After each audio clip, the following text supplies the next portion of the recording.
Hello and welcome to Referendum TV, and today I'm joined on the couch by Brandon Malone. Hello Brandon. How you doing? And Ewan Hunter. Now Ewan Hunter's a headhunter. Yep. Which is interesting, I never even realised until I just said that.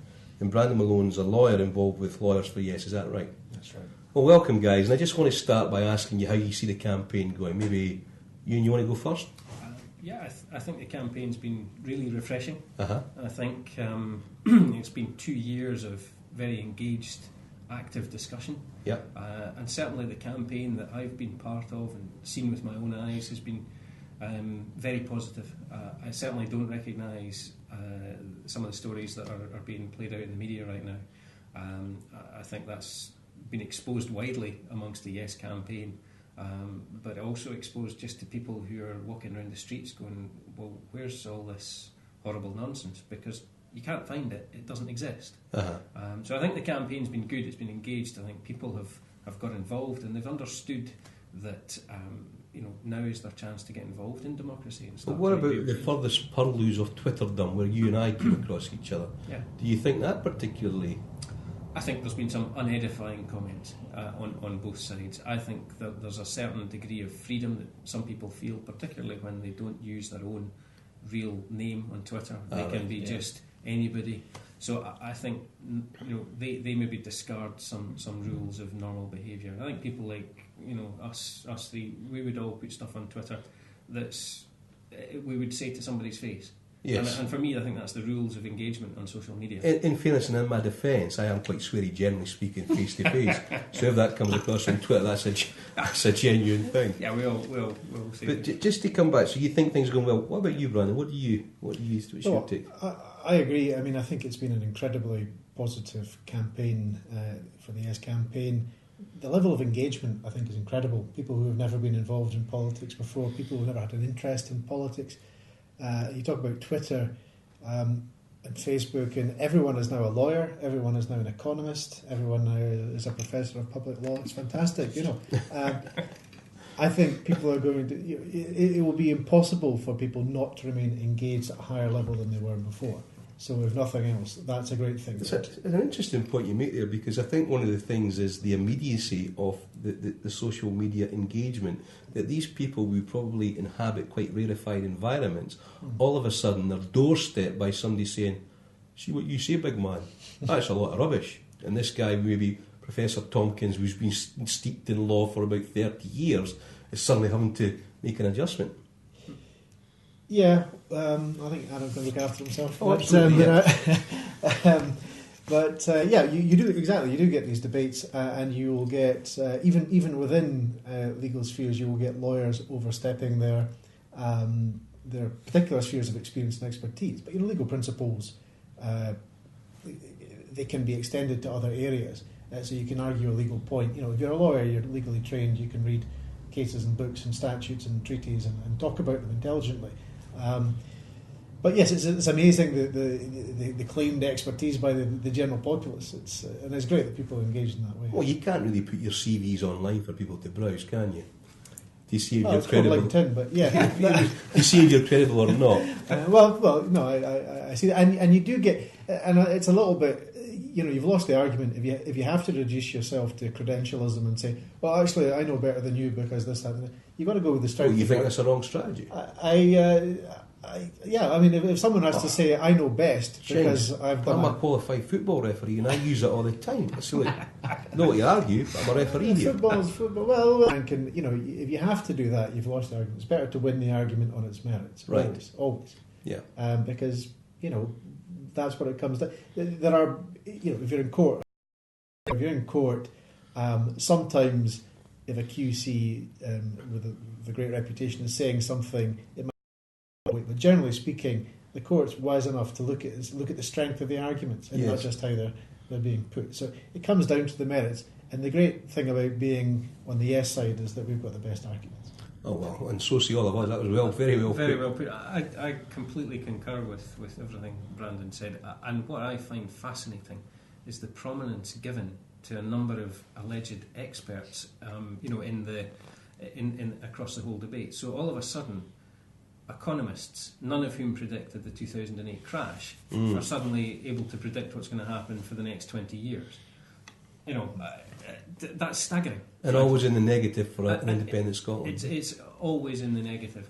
And I chatted to a member of the public who himself was a lawyer last night, who was a little bit concerned about some of the things he'd heard, because he said, I was listening to a guy who's a professor of economics from Glasgow University, Ronald MacDonald, and I said, well, but he's got no more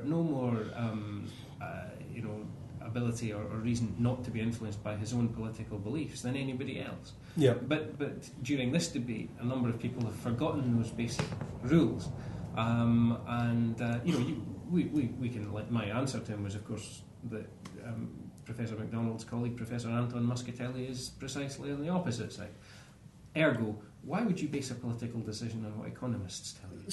So there's an aspect to the debate where some experts have been involved in, to a certain degree, passing off. It must be difficult for academics. I mean, I'm a declared yes supporter. I'm a court lawyer, so I know the importance of objectivity, and I try to be objective. And indeed, I've been accused of being honest. Worst crime for the No campaign accused me of being honest when I was talking about continuing estates and this kind of thing, being too candid against my case. I don't think I was. I think I was being objective and talking about things objectively. You see a lot of academics who really, there are rules about being a professor in the university and about maintaining that objectivity and that detachment, and you see some very good examples of that in a number of our academics. And if you're not, then you can take it too far. And these are the people that are saying, "I know best because I'm a professor of this, that, and the next thing." It's difficult because, of course, if you feel very strongly about it, it's going to influence the way you express yourself. We can maybe come on to that later on, because I want to talk some aspects of the Constitution if there's a yes vote, because at that point it doesn't suddenly become a lawyer's charter, it doesn't suddenly become an interest group. I mean, it can be framed by lawyers, but the people have to be involved, is the issue I'll come on to. Okay? But for now, your specialty to a certain extent is around the pound is or isn't an asset.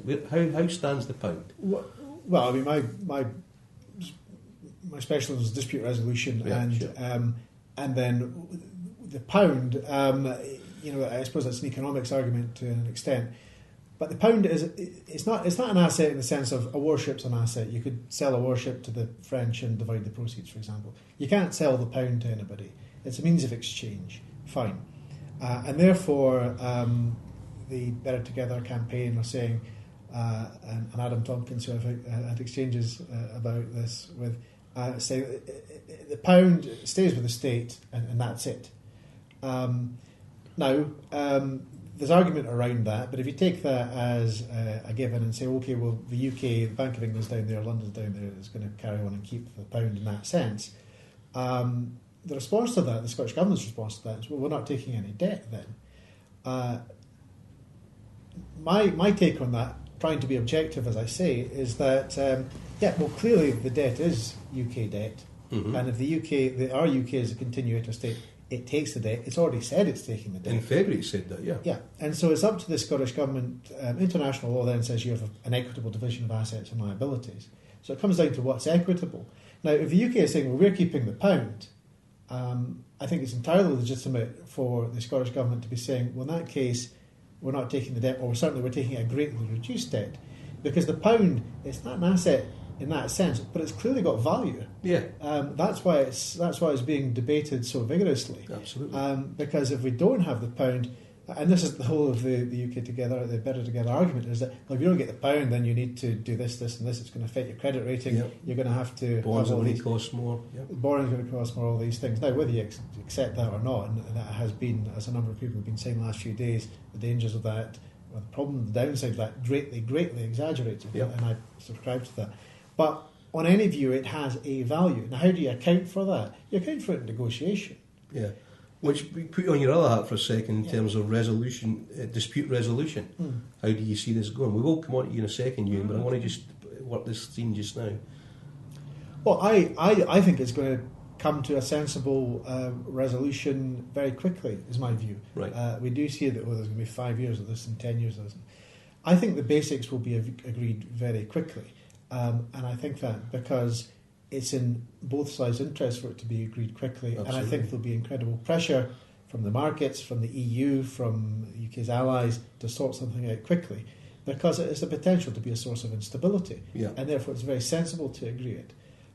So I think what we're seeing at the moment, very much, whether it's from the UK government, whether it's from certain Spanish ministers, whoever it's from, I think we're seeing a lot of posturing. Yes. And I think in the event that there is this democratic process and the Scottish people have said, this is what we want to do, this is what we're voting for, that has to be respected. Yes. And at that point, I think common sense will prevail and we will see sensible negotiation arriving, I think, at a currency union, a fair division of assets and liabilities, and I would hope, and I sincerely believe, we will see the UK government promoting Scotland's entry into the EU and the UN and these other organisations. Because it's clearly in their interests as well. Sure. And they will see that. They know that and they will admit that after a yes vote. We think. I'm pretty sure they will. Okay, you're pretty sure. Ewan, for a second here, I just want you to take up where Brandon's been talking around the likelihood of things. What do you reckon? Well, I agree with what Brandon's saying. I think we should be careful not to underestimate some potential skullduggery on behalf of... Potential or not? Potential skullduggery on behalf of parts of UK government. And the reason I say that is that over the last 2 years they've shown significant form on the ability to try to manipulate both media, news, stories. Are you thinking about the Treasury and the BBC's recent get-together? Yeah, absolutely. That's one very good example. I also take into account many of the things we've heard from the likes of Craig Murray, the former UK ambassador, who talks very eloquently about some of the, let's just say, darker side of UK government and British government's behaviours. And for me, whilst I think common sense enters the building the minute we get a yes vote, and I fully agree with Brandon, of course a currency union would be in everybody's interests, almost more in the interests of London than Edinburgh, actually, because without it the pound is destabilised, and equally if the rest of the UK unilaterally took the debt with them as they took the pound. And I think for me that's an important distinction, that they would take the debt. We've offered to absorb a portion of it. Our share is about 120 billion, by the way. Yeah, no, absolutely. But if they take that debt, then I've spoken to a number of people in the City of London, in the financial markets, who have rightly said, well, if you looked at the Scottish economy, it's an oil-backed economy with a very strong balance sheet. Yep. As Deutsche Bank themselves even promoted to say a no the other day, then talked about the problem, in inverted commas, of the fact that we have a balance of trade surplus. We export more than we import, and that's suddenly a problem. That's like the problem of oil. Yes. You're a former accountant. Guys know more about this than me, but that strikes me as putting Scotland in a very strong position. So if we did enter the global markets, either with a new currency or another form of currency arrangement, frankly the financial markets would be queuing up to do business with us. And again, I was chatting to a very experienced economist last night who has been involved in writing oil and gas futures contracts, for example. He wrote the kind of main one that forms the basis of that law in the UK. And he's been doing work and research with University College London on the need or lack thereof for a central bank. And again, there's a lot of really good thinking coming out of this. And actually, Hong Kong operates right now without a central bank. There's a very strong argument for saying that we need banking, but we don't need banks. And even if we don't enter that kind of Be a hard sell with bankers, that one. Yeah, absolutely. but even if we don't get to that right now, for me that also underlines some of the real beauty of this debate, that people have been able to explore. There's fundamental questions. Real questions. When I mentioned the figure for assets, I don't know, maybe I was misreading it, but I saw a tell on your face that you demurred about the 120 million billion talk figure. about our share. I mean, our share, I think, is a very fluid concept, and you can do it on population share, you can do it on a historical basis. Anyways, any number of ways you can look at that, but you divide it on an equitable basis. So that, if you're talking about liabilities, you have to talk about assets, and UK assets are very significant. So how do you, there's a netting off to be done there. Absolutely. Because if Scotland's getting a share of UK assets, the UK is not in a position to write us a cheque. So how do these, not of that size, so how do these things pan out? There's a very, very interesting discussion to be had, negotiation it's difficult to move motorways, I would say. But there are mobile fixed assets that could be moved. Sure, I mean, territorial assets come out of it. They go with the, I've seen some discussion on Twitter and places like that. What about the oil? Is that not a population? No. Because that's locked into the land. That's territorial assets, and that's discussion. That's not a discussion. Right. We can't claim a share of the shale gas. Apparently, there's quite a lot of that in England and Wales, but we don't get a share of that. That's a fundamental principle of international law. Frack all about that. Sorry, bad joke. I just have to try that then. I've lost my train of thought. That's entirely my responsibility. The historical precedents for that share is supposed to be enjoyable, not torturous, guys. The historical precedents are made and vary because you have the Ukraine and Russia, which is perhaps a difficult argument given what's happening in Crimea. But you have Latvia, Lithuania, Estonia moving away from the USSR, and then you have the Velvet Divorce and various other examples. What would you look to? Would you look to them all, or would you have specifics in mind? Well, if you're getting into international law, it's a very difficult area. A lot of what people call international law is really ex post facto rationalisation. Hold on. After the fact rationalisation, people saying, well, that's what happened there, and that's what happened there, and therefore that's the law. It's like, well, no, actually, that's just recounting what happened. Every case is different. There are principles that you can try and draw on. There is, if you look at the UN Charter, for example, there is a right to self-determination. Yeah. But against that, there's also a presumption of integrity, a right to integrity of a state. Yeah. So, do you have a right to go off by yourself?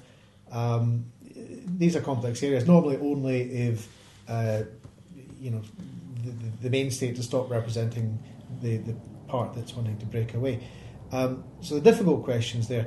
But really, what you're talking about there is this continuator state argument about who gets to claim the same legal personality. Yeah.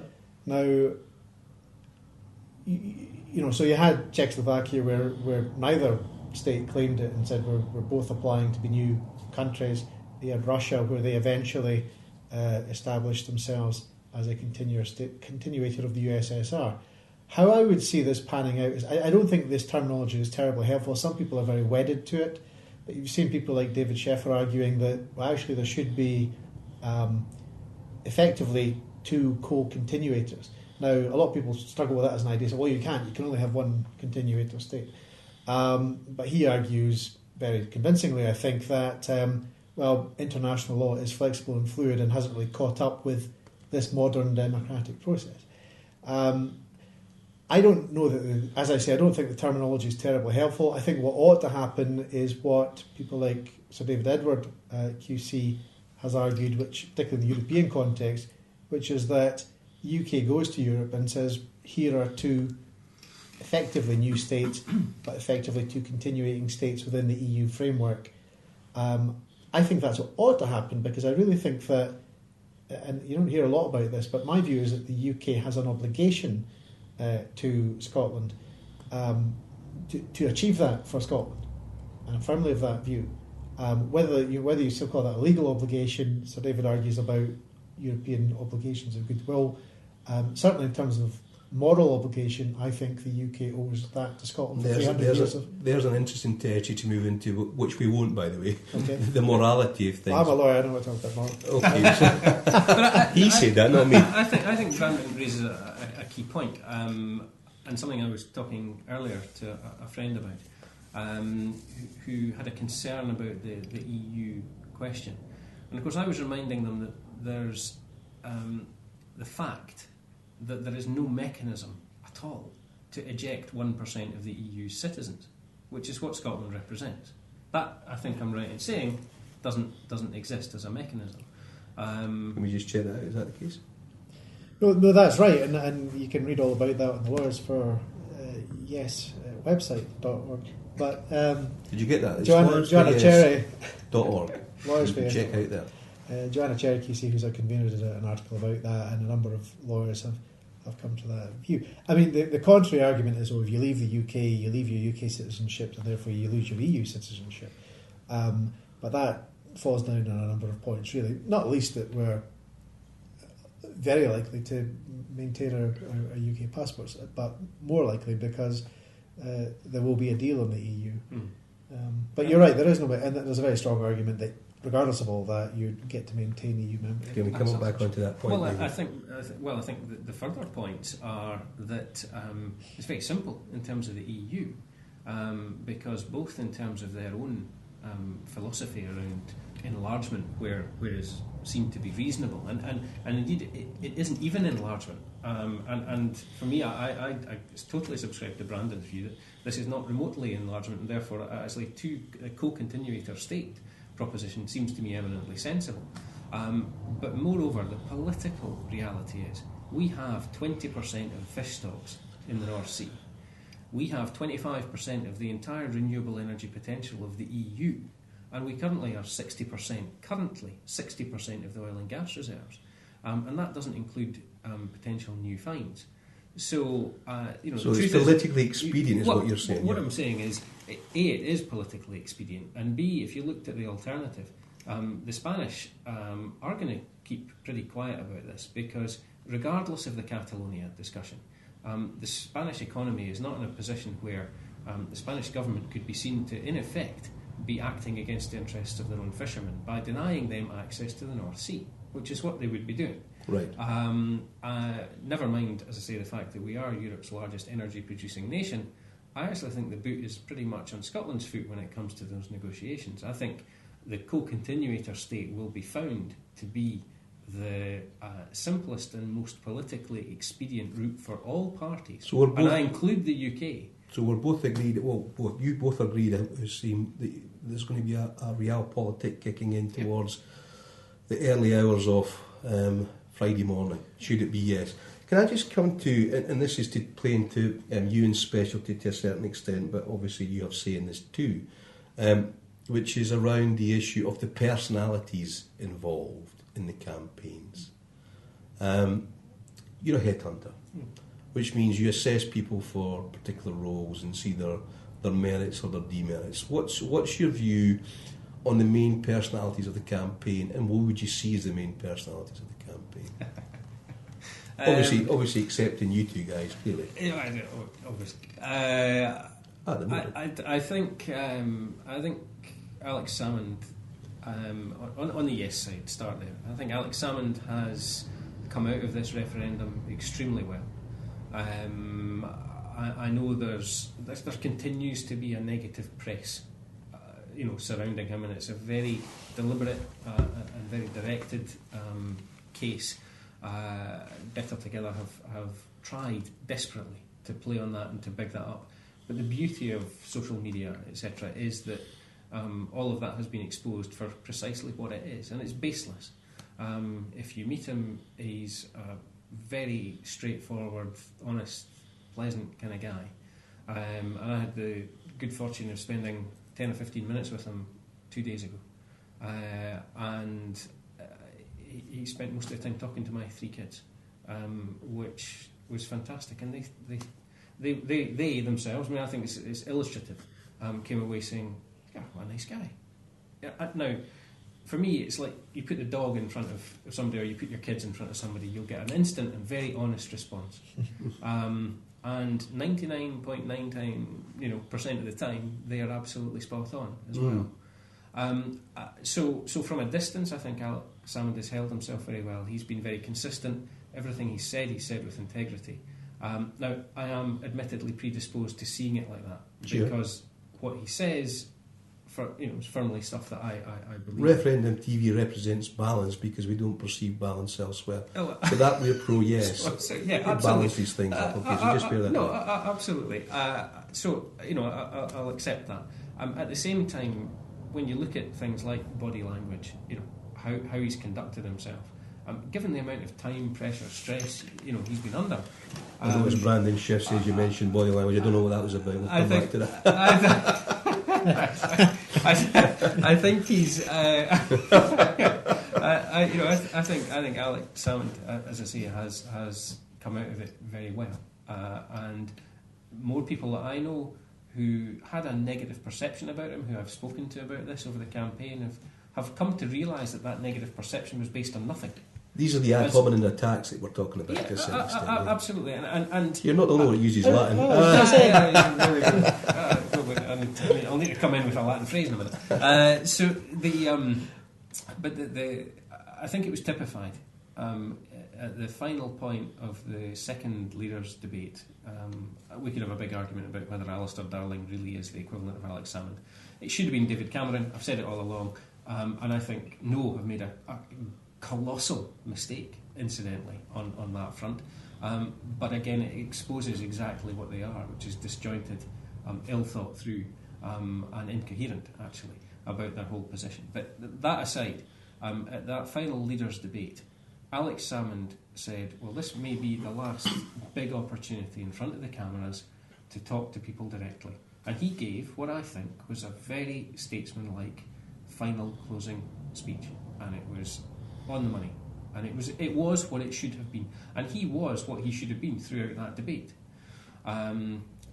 Passionate, where required, but respectful and appropriate. And Alistair Darling took that opportunity to close that debate with his remarks with an attack on Alex Salmond. Right, so staying with the personalised. I thought it was poor. I thought the quality was non-existent. And I think increasingly, as you see Alistair Darling over the 2 years, he's become more shouty, very pointy. Could you say what you mean by that's that? Right. And I'll come to you next, okay? And it's just anger. Now, when you see that display, I mean, you talk more professionally than me on this, but when you see those kind of displays of emotion, that's somebody under pressure, under stress, and somebody, I think, when challenged on many substantive issues, has failed to come up with any sort of reasonable, as I say, coherent argument. Can you allow me this micro gesture? Can we just have you to talk about the personalities just now, Brandon? What your thoughts are? I always find it difficult when people focus on personalities. I see so many people that you ask them why they're against independence, and literally until recent months and years, it's because Alex Salmond was fat. This was the answer. Alex Salmond is fat. He looks slim to me. I'm just saying. He's okay? He's 5'2". He's slimmed right down, and so that neutralised that argument. So that's fantastic. But they still seem not to like him. But I don't know what to do about that. If people are looking at personalities instead of arguments, it's very frustrating. What's amazing about the Yes campaign is so broad now and so organic, and it is genuinely a grassroots bottom-up campaign. Can you cast your eye over that then and see what in that has drawn your attention? What personalities have emerged there that you've been drawn to? Right. So on the grassroots side, well, I mean there are many people involved who are not part of the Yes campaign, who are not part of certainly not part of the SNP. Me for one, for example. I mean, Women for Independence have had a big impact. Massive impact, yeah. One of my own colleagues and lawyers for Yes, Carol Fox, has she's been on television a lot. She's a former Labour person. She's been out there giving it laldy and very effective. Last night on the Newsnight last night. Jean Freeman, incredible performer. Yeah. I mean, put Spin Doctor himself in his box really for the entire programme. Mr. Campbell. Sorry, I didn't want to say Sorry, Jean. Jean. I know Jean a little, and we had Jean in Linlithgow as the first of our series of talks 2 years ago, right at the beginning of the campaign. Yeah. She was inspiring then, and has just grown and grown as the campaign has grown. And quite clearly enhanced by our visit to Lithgow. Well, obviously, that was just the root cause of it all. No, but she has been fantastic. But just backing up Brandon's point, we had people like Alan Bissett, playwright, who has again come through with a lot of very common sense points, arguments, discussions, and angles on the creative side, for example. So I entirely agree. I think the Yes movement, which has now become, is way bigger than any one particular group, whether it's Yes Scotland or the SNP. And what I absolutely can say is that was deliberate, that was known, that was bound to be the case, that was the desired outcome. I don't know how you two guys are faring, but I had the amazing Mr. Fox, as I prefer to call him now, and I think everybody should call Colin Fox the amazing Mr. Fox, because he sat there yesterday and without a word of a lie, because there's video evidence of it, he said he'd be happy to carry on for another 2 years. Now living on Twitter and Facebook and various other social media, I've got so many RSIs that I'm just a bundle of jangly nerves. So I don't think I can take much more. What's your view? I mean, you guys have been in the mix, so to speak. I think if you're a politician, you're a professional politician, you get paid to be a politician, then this must be, I suppose this is the absolute pinnacle of your professional life to date. Those of us who have day jobs, I don't think it'll last much longer than Thursday. So Fridays, that's where you stand down, is it? Yeah, well, somebody wants to interview me for some radio programme Friday afternoon. I say, well, okay, I might be tired and emotional. I think we can agree on that. I've got to look after my son, so I've got to watch that side of things. Yeah, no doubt there'll be regardless of the result, there'll be a lot of continuing interest for a few days. And if it's the right result, then... Well, see, that's something I wanted to come on to, because, we've been fairly pan-glossy about, Alex is wonderful, this is likely to happen and that's likely to happen. In the event of yes. But the polls are on a knife edge, right? Now, whether we believe the polls or not is a different matter, and you guys can perhaps say something about that.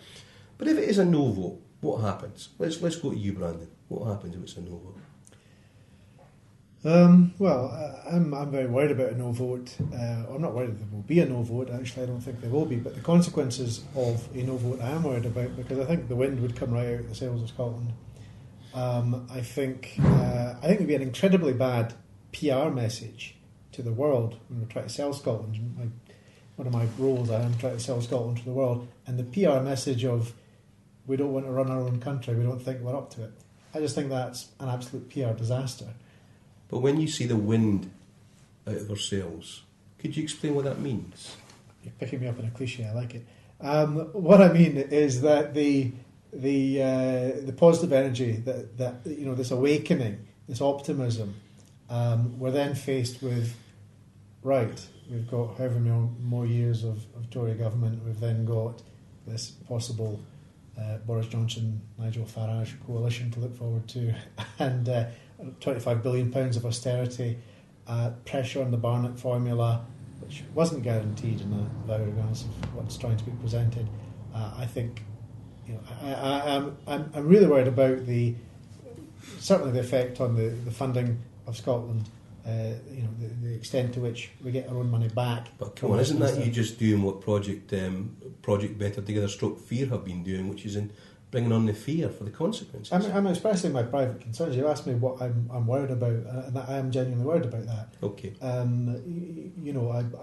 I personally would not be enthused about that. I mean, if it is a no vote, we'll have to make the best of it and get on with it and continue to push and promote Scotland as we can. But okay. Again, you're going to find a huge amount of agreement between Brandon and I. It's not working well for creative tension. I have to say. Indeed. But we have to start talking football or rugby or something. Yeah, that's right. But I think equally I share Brandon's concerns around the economic and political impact of a no. I also share the democratic concern I think Brandon would share with me. And Henry McLeish expressed that very well, actually. I was on a platform with Henry a few weeks back, and he was talking very eloquently about the fact that democratic deficit does exist. It needs to be addressed. And bluntly, the proposition, the offer from No, and Henry was very clear on this, doesn't get anywhere near addressing that democratic deficit. It doesn't begin to touch it. Which is why, yes, frankly, is the only answer. When you say democratic deficit, what do you mean? What I'm talking about is the fact that, as it stands right now, Scotland elects something of the order of 4.3% of all lawmakers to the Houses of Parliament down in London. Right. And of course we have to include the House of Lords, because the House of Lords do still act on lawmaking. We saw it recently where some abilities of Scotland to regulate their own affairs with regards to renewable energy were removed by the House of Lords without consultation to Scotland, because there was no need. Constitutionally, there was no need. Constitutionally, there was no need. So for that's a grotesque democratic deficit for me. And it comes back to something we talked about earlier about the fact that whether Scotland genuinely is a nation, whether it has those rights and responsibilities, and if it does, it needs to discharge those rights and responsibilities. Now, I firmly believe that Scotland is a nation. Everybody on the yes side does. It doesn't necessarily. The whole discussion about whether you're a nationalist is another one. Robin McAlpine, I think, has been brilliant on that, talking about the fact that actually everybody's a nationalist. You just need to be clear about what that definition means. And it just means putting the interests of your own nation first. He also came up with one of the most beautiful images. The No campaign was like a clunking fist trying to punch butterflies, which was a wonderful image, because I know that to a certain extent we're not allowed to see it as a grassroots movement by certain people, but it has been for me. I mean, my involvement here is 6 days old. That's pure grassroots involvement, and I suppose that imagery is very elegant. I mean, Robin's a very clever and erudite man. It's a very, very powerful image. What I struggle with is the idea of the wind being taken out of the sails, because we're talking here about democratic deficits, and we're talking here about the wonderful momentum that Yes has. I don't see that as dissipating. I would challenge that. No, I agree with that, but we have this opportunity coming up tomorrow. It is tomorrow. That's amazing. Is it tomorrow? Yeah, it's tomorrow. What happens, after that, we've not got that to look forward to. We don't have that ability to then express that. So, okay, yes, the genie is out of the bottle, in the sense that, these people that we were talking about are now engaged. The incredible voter registration, they're very much, there, and will, I'm sure, want to keep going in some shape or form. Absolutely. The question is, how? Towards what? Well, it depends who gets the 3 wishes. That's a good point. Can your first wish be 3 more wishes? No, never mind. Anyway, I think that's right. But it's keeping that. It is keeping that momentum. What do you then have as the focus of that energy? Is it a better devolution settlement? I think not. I mean, if it were actually devolumax, so that you're actually having revenues and powers, your oil revenues, your proper control over tax. If it were actually devolumax, that might be one thing, but that's so far from what's on offer. I mean, all that's on offer there is not more power, really. It's about making the Scottish Parliament more accountable, which I can see being used simply to cut Scotland's budget. One of my favourite songs is I Vow to Thee, O God, My Country. And that's the only sort of real area I've come across vows, okay? So when I see the front of the Daily Record saying the vow, I'm thinking, well, what does that mean legally? What binding does that have? Well, nothing. I mean, it's party leaders saying they intend to do something.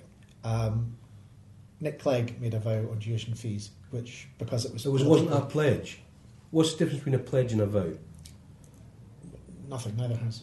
You know, Neither has any legal. Okay. But I mean, it's a promise. It's you could say a vow. A vow, does that involve God in some sense? I don't know. Maybe he's worried about going to hell if he breaks it. I don't know. But you know, he's making a to discuss On a timetable. Yeah, on a timetable to seems to generate a lot of credence. But what if they can't agree? You know, to turn one of their own arguments, Yeah. or you know, but what if you can't agree or continue? What if you can't agree on Europe? Well, what if you can't agree on this timetable? With your What if you backbenchers. can't agree the further powers? The fundamental point is that they can agreeing to talk about when they might talk about something on a timetable till the cows come home. There's three talks in there. That's me confused with the second one. That's what it's designed to do, and that was my point. That it's deliberate obfuscation, and the point is that they have to then get the entire House of Commons to agree, and the House of Lords to agree to whatever draft bill they then came up with. And we already have Tory backbenchers down south very openly and very publicly saying this is nonsense, I'm not having this. There's no way that that's getting passed because my constituents wouldn't support that. Now, that's irrelevant as to actually what their constituents think, because as it stands right now, constitutionally, it's what they think that matters. And the point, I think, is that, yet again, Scotland would be relying on people to make decisions for it. And we've had 307 years of experience that those decisions are often found to be wanting, let's just say, when it comes to Scotland's interests. Okay, let me just take a couple of minutes here because I want to just stay with the yes vibe. Let's say it's going to happen, okay, and it's going to be a knife edge, but it comes in at 51 or by one vote, it doesn't really matter. What then happens beyond the actual settlements in terms of this country? What happens here? You know, it's a lot of promise. There's all this positive energy. What then happens? We start the real hard work. Which is? I think which is building a new country. We need to begin the process of building a constitution. I mean, as Brandon rightly said, we need to go through some of the early stage nitty-gritty pretty quickly around agreeing the parameters for it. And in part, really, just to get the rest of the world on side that everything's fine, it's under control. And that's really the message that we need to go out. And that needs to go out over the weekend. And I'm very sure that it will. So I think at that point, that's where the momentum, the movement that's all around this. I also think, and I was chatting to a psychologist friend of mine about this, that in the event... You got a lot of friends. In the event of a yes vote, actually it's going to be a lot easier for people to get their shoulder behind the wheel. There we go, cliche. But one does one's best. They're going to really get behind it and work towards the best outcome for everybody. But look, you can't make a silk's purse out of a sow's ear here. So if we just turn our idea, and this becomes really quite a serious issue, the endemic poverty, the intergenerational poverty, how do you see the new body politic of Scotland addressing that? Because it would seem, certainly within the Yes campaign, there's a broad commitment to eradicating that. Yeah, absolutely. It's a difficult thing to address. Clearly, it will depend ultimately on the government that Scotland elects to run itself after it becomes independent. I think you have to. There'll be all kinds. There'll be a range of views as to how you achieve that. Certainly, the line of the Scottish government has been a pro-enterprise economy, achieving growth. But not leaving people behind, making work pay, so that to encourage people into work. It's great that I think possibly one step along that path is that people that have been lost to political life, not been voters, are coming back and going to participate. Yeah. And that's really interesting to see people taking an interest in society. And I think that's an important first step. Because society's taking an interest in their position for the first time. Yeah, that's right. And there are lots of interesting proposals. I mean, I think a lot of people in the professions in my sort of sphere are very worried about some sort of communist state or something. That's not in the cards. But equally, Labour Party are trying to put forward this tax cut agenda. And it's like, well, yes, there is a tax cut proposed, but that's in the context of stimulating growth to help our society, including the poorest in our society. And I get really quite cross with those on that side of the campaign that are saying that's the priority. That runs contrary to the whole scheme of what the Scottish Government and the Yes campaign have been arguing for throughout, which is all of us first, essentially. And nothing without us, nothing about us without us is also another line in terms of constitution. And I think Brandon rightly quoting the common weal, all of us first, which is, and there's been some brilliant work done on that. And there's further work going on, and others involved with other ideas around how we really genuinely take this economy and make it into one that's an economy that's full of high productivity. The issue we've got around the discrepancy and the inequality is really profound, as you rightly say, Kevin. But as it stands right now, if you're sitting on the fence, if to vote no, well, it's do what you've always done, you'll get what you've always got. Yeah. Right. So that inequality, which has been widening consistently for 35 years, regardless of Labour or Tory governments at Westminster. That's the indictment on Labour, isn't it? Yeah. It has risen. In fact, it rose faster under Labour than it did under the Tories, because of the debt-funded nature of the economic boom. So that widening inequality can only be addressed, actually, by some pretty radical measures around productivity, re-engagement, as Brandon Riley said, and education. It has to be an entirely different political outlook, which is based on all of us first. And for me, the thing that underpins that is that written constitution, because finally we get the chance to separate state from government. So people find this quite an interesting concept, and other people find it quite difficult to grasp. Yeah, they do glaze over. But the underlying point is, right now there is nothing to stop examples like the bedroom tax, which was Tory party policy, becoming law and then happening. Right? There is no mechanism to prevent that. In every other country apart from 4 around the world, there would be a constitutional court whereby any member of the public could, in effect, take the government to court to say you're acting against the interests of the state, i.e. the people. And the bedroom tax is demonstrably such an example. Yeah. So in an independent Scotland, the government acts on behalf of the people. And as Brandon said, that runs fundamentally through the discourse we've had over the last 2 years about the direction of travel, which is towards a more inclusive society. Brandon? Yeah, I mean, as I say, I don't think that this government can be accused of not being pro-enterprise, pro-growth, pro-Scottish business. We've seen that time after time. But that's not in the same way as we've seen the Westminster government literally selling off the NHS to their vested interests, whilst at the same time punishing the poorest and weakest in society by taking away some of these essential benefits. I just don't think that the government of Scotland would do that, regardless of its makeup. I'm a keen historian, and I don't remember, but what strikes me is, there's such an expectation that can any one party deliver on the hopes and dreams that have been built up around this campaign? Well, I think we've the entire Yes campaign have said for 2 years now, with a yes vote, the hard work begins. That's where so it won't be overnight. It will take a long time. But do you know what? The hard work will be worth it, because we get the chance to invest in our country, in our people, in ourselves, and we get that opportunity to really make the difference. Because without the powers, we just simply can't do it. Brandon? I agree. You need the full range of control of the powers of a international government, not just a devolved government as we have. There is so much potential. Are you going to make everybody happy from day one? No, of course not. But there are a lot of advantages in a country of our size. It's an optimal size for a country. You've got the shorter lines of communication. Mm-hmm. I was at during the Commonwealth Games. I was at an event where it was remarked that the assistance for the business community from the Scottish Government's a phone call away.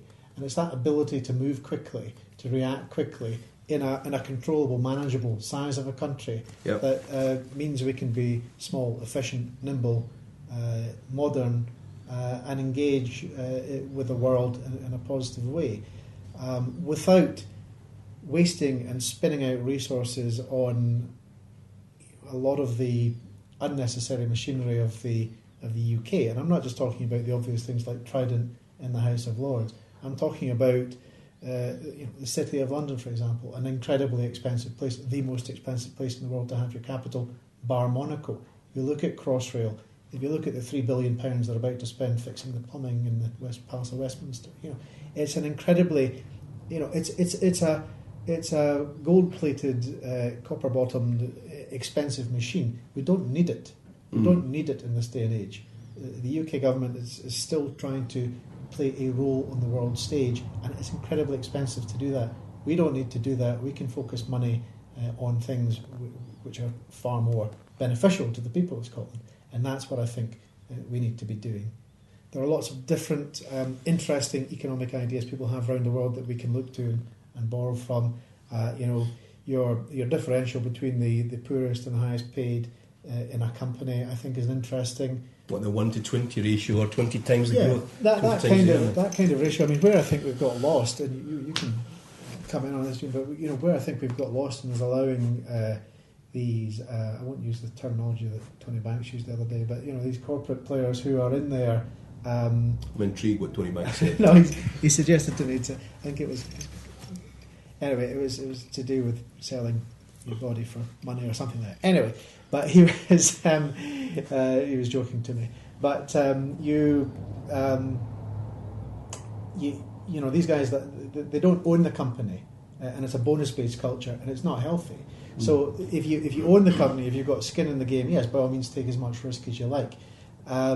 But if you're an employee, is that appropriate? And is it appropriate you can have such a telephone number salary compared to the poorest in your company? And if you look at experiments they've done in the likes of Seattle in the United States, that hotbed of communism, where they've raised the minimum wage up to, I can't remember, something 20-30%. Yeah. And what it did, it massively boosted their economy, because all of a sudden there was disposable income to pour back into the economy. So there are lots of interesting ideas we can look at. Can we come in with expertise here? Brandon's spot on.